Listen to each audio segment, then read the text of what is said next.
As doenças desmielinizantes representam um dos mais importantes capítulos da neurologia. São doenças inflamatórias que afetam a bainha de mielina normalmente formada. E a grande importância dessas doenças está na sua alta frequência e, curiosamente, essa frequência alta é constatada em países do hemisfério norte, em populações caucasianas.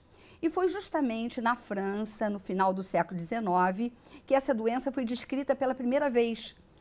Porém, no Brasil, somente a pesquisa, a identificação dos casos, a epidemiologia tem avançado nas 2 últimas décadas. Por que isso aconteceu?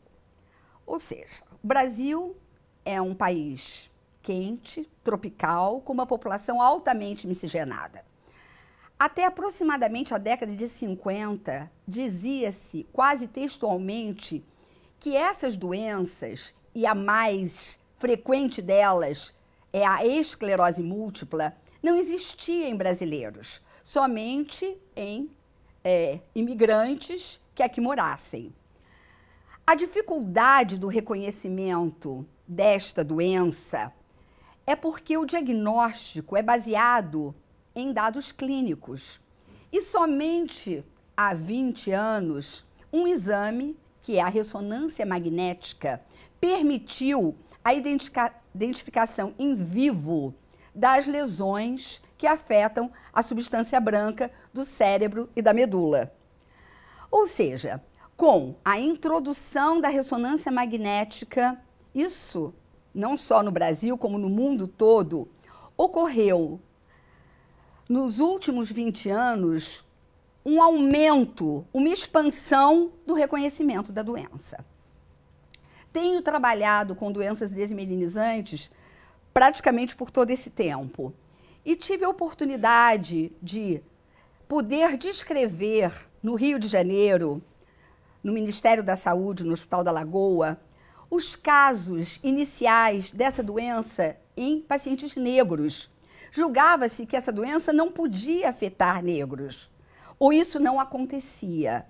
E pôde-se verificar que 30% dos pacientes que eram atendidos aqui no Rio de Janeiro eram pacientes negros ou afro-brasileiros, negros, mulatos.